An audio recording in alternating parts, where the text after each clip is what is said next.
লগে লগে এই বছৰ আমি আমাৰ যিমান ডেকা ল'ৰা আছে এই ডেকা ল'ৰাৰ 2 লাখ ডেকা ল'ৰাক আমি আত্মসংস্থাপনৰ কাৰণে 2 লাখ টকাকৈ বেংকৰ পৰা কোনো মৰ্টগেজ নোহোৱাকৈ আমি অনুদান দিয়াৰ ব্যৱস্থা কৰিম। হেল্ল' বন্ধু বান্ধৱীসকল, আশা কৰোঁ আপোনালোক ভালে আছে। আপোনালোকে এই ভিডিঅ'ৰ আগৰ ক্লিপটো নিশ্চয় শুনিছে।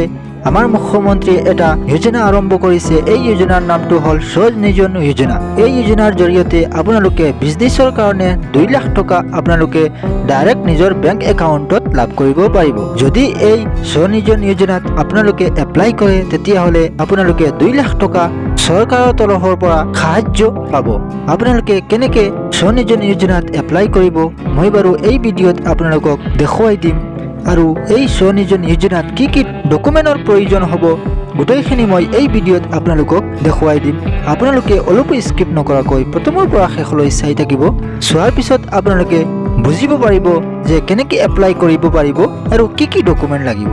তেতিয়াহ'লে বলক পলম নকৰি ভিডিঅ'টো আৰম্ভ কৰোঁ। আপোনালোকে দেখিবলৈ পাইছে মুখ্যমন্ত্ৰী স্বনিয়োজন যোজনা অনলাইন পঞ্জীয়ন আবেদন পত্ৰ। আপোনালোকে দেখিছে এই পেজটো মই মোৰ ডিছক্ৰিপশ্যনত দি থ'ম। তাত মাৰিলে আপোনালোকে এই পেজলৈ আহিব। অহাৰ পিছত আপোনালোকে দেখিবলৈ পাব অসম চৰকাৰে ৰাজ্যৰ উদ্যোগীসকলৰ বাবে স্বনিয়োজন যোজনা ৰূপায়ণৰ কথা ঘোষণা কৰিছে। এই আঁচনিৰ জৰিয়তে উদ্যোগীসকলৰ নিজাকৈ উদ্যোগ আৰম্ভ কৰিবলৈ চৰকাৰে আৰ্থিক সাহায্য প্ৰদান কৰিব, যাৰ বাবে হিতাধিকাৰীসকলৰ অৰ্থনৈতিক ব্যৱস্থা উন্নত হ'ব। গতিকে মুখ্যমন্ত্ৰী স্বনিয়োজন যোজনা সুবিধা কেনেকৈ লাভ কৰিব এইখিনি দেখুৱাইছে। আপোনালোকে দেখিছে এই ফটো। ইয়াত দেখুওৱা হৈছে যে আপোনালোকে যদি বিজনেছ কৰে তেতিয়াহ'লে চৰকাৰে আপোনালোকক 2 লাখ টকা সাহায্য প্ৰদান কৰিব। যদি আপোনালোকে বিজনেছ কৰিব বিচাৰে তেতিয়াহ'লে এপ্লাই কৰক আৰু 2 লাখ টকা সাহায্য পাওক।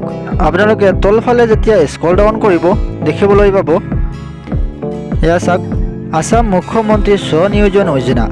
অসমৰ মুখ্যমন্ত্ৰী হিমন্ত বিশ্ব ৰাজ্য ক্ষুদ্ৰ উদ্যোগ আৰম্ভ কৰিবলৈ স্বনিয়োজন যোজনা আৰম্ভ কৰিছে। এই আঁচনিৰ অধীনত উদ্যোগীসকলক নিজাকৈ ব্যৱসায় চলাবলৈ চৰকাৰে 2 লাখ টকাৰ আৰ্থিক সাহায্য প্ৰদান কৰিব, যাৰ বাবে 3 বছৰৰ ভিতৰত 1 লাখ উদ্যোগীক ৰাজ্যক অন্তৰ্ভুক্ত কৰা হ'ব।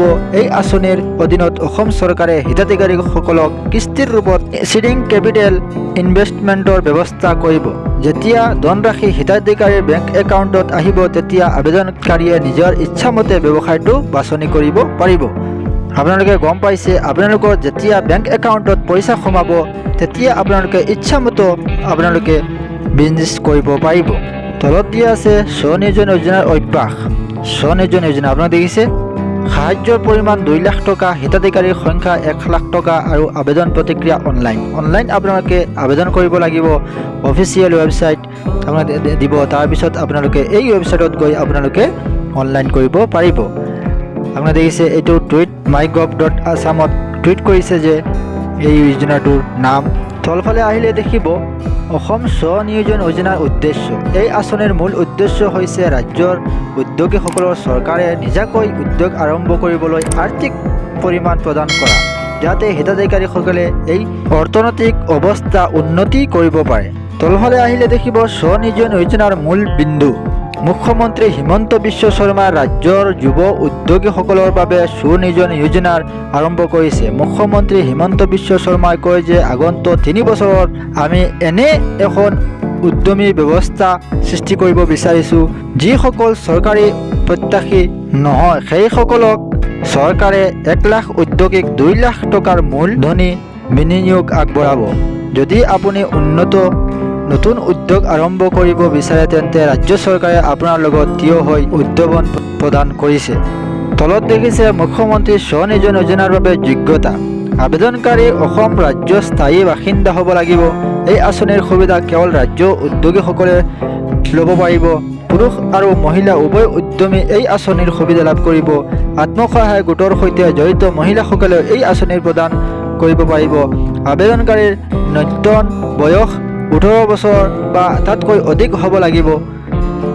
আপোনালোকে নিশ্চয় দেখিছে অসম স্বনিয়োজন যোজনাৰ বাবে গুৰুত্বপূৰ্ণ নথি। আপোনাৰ নথিপত্ৰত কি লাগিব? আধাৰ কাৰ্ড লাগিব, পেন কাৰ্ড লাগিব, ডমিচিয়েল চাৰ্টিফিকেট লাগিব, বাসস্থানৰ প্ৰমাণপত্ৰ লাগিব, বেংক একাউণ্টৰ বিশেষ লাগিব, ব্যৱসায়িক পৰিকল্পনা, পাছপোৰ্ট আকাৰৰ ফটো এখন লাগিব, মোবাইল নম্বৰ লাগিব। আপুনি দেখিছে স্বনিয়োজন যোজনাৰ বাবে লাভ। স্বনিয়োজন যোজনাৰ এই আঁচনিৰ জৰিয়তে উদ্যোগীসকলৰ নিজাকৈ ব্যৱসায় চলাবলৈ চৰকাৰে 2 লাখ টকাৰ আৰ্থিক সাহায্য প্ৰদান কৰিব, যাৰ বাবে অসম চৰকাৰে হিতাধিকাৰীসকলৰ কিস্তিৰ ৰূপত চিডিং কেপিটেল ইনভেষ্টমেণ্টৰ ব্যৱস্থা কৰিব। অসমৰ মুখ্যমন্ত্ৰী স্বনিয়োজন যোজনাৰ অধীনত 3 বছৰৰ ভিতৰত 1 লাখ উদ্যোগীসকলৰ ৰাজ্য অন্তৰ্ভুক্ত কৰা হ'ব। এই আঁচনিখন সমগ্ৰ ৰাজ্যতে চলিব, যাতে যোগ্য হিতাধিকাৰীসকলে স্বনিয়োজন যোজনাৰ সুবিধা লাভ কৰিব পাৰিব। এই আঁচনিখনৰ খুচুৰাৰূপে চলাবলৈ এখন সমিতি গঠন কৰা হ'ব।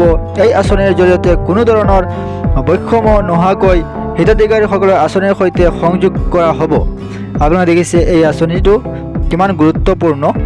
মুখ্যমন্ত্ৰী স্বনিয়োজন যোজনাৰ মূল বৈশিষ্ট্য ৰাজ্য উদ্যোগীসকলৰ উদ্যোগ স্থাপনৰ বাবে আৰ্থিক ব্যৱস্থা। আপোনালোকে দেখিছে মুখ্যমন্ত্ৰী স্বনিয়োজন যোজনাৰ বাবে অনলাইন পঞ্জীয়ন। আপোনালোকে দেখিছে অনলাইন মোডৰ জৰিয়তে আঁচনিৰ বাবে আবেদন কৰিব বিচৰা আবেদনকাৰীসকলে কিছু সময় অপেক্ষা কৰিব লাগিব, কাৰণ অফিচিয়েল ৱেবছাইট এতিয়াও আৰম্ভ হোৱা নাই। যেতিয়া ৱেবছাইট মুকলি হ'ব তেতিয়া আবেদনকাৰীয়ে দিয়া লিংকত ক্লিক কৰি অনলাইন আবেদন কৰিব পাৰিব। আপোনালোকে দেখিছে এতিয়ালৈকে এই লিংকটো দিয়া নাই, এই ৱেবছাইটটো মুকলি কৰা নাই। যেতিয়া মুকলি কৰিব তেতিয়া আপোনালোকে অনলাইন আবেদন কৰিব পাৰিব। যেতিয়া এই ৱেবছাইট মুকলি হ'ব মই বাৰু আপোনালোকক দেখুৱাই দিম যে কেনেকৈ এপ্লাই কৰিব।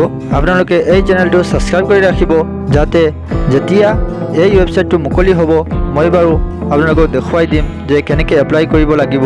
গোটেইখিনি প্ৰক্ৰিয়া মই ভিডিঅ'ত দেখুৱাই দিম। আপোনালোকে ভিডিঅ'টো চাই আপোনালোকে এপ্লাই কৰিব পাৰিব। এতিয়ালৈকে অফিচিয়েল ৱেবছাইট মুকলি কৰা নাই। আপোনালোকে নিশ্চয় দেখিছে এইটো নটিছহে, অকল নটিছহে দিছে যে কেনেকৈ কি এই আঁচনিটোৰ মূল উদ্দেশ্য কি আছিল বা কেনেকৈ কি গোটেইখিনি এই নটিছত দিয়া হৈছে। আপোনালোকক মই দেখুৱাই দিছোঁ। আপোনালোকে যদি দেখিব বিচাৰে মই মোৰ ডিছক্ৰিপশ্যনত দি থ'ম লিংকটো, তাত মাৰি আপোনালোকে দেখিব পাৰিব।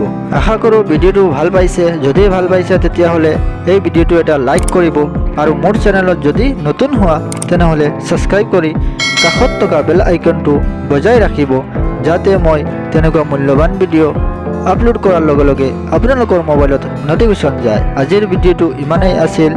ভিডিঅ'টো প্ৰথমৰ পৰা শেষলৈ চোৱাৰ বাবে ধন্যবাদ। আপোনালোকৰ দিনটো শুভ হওক। Thank you so' much.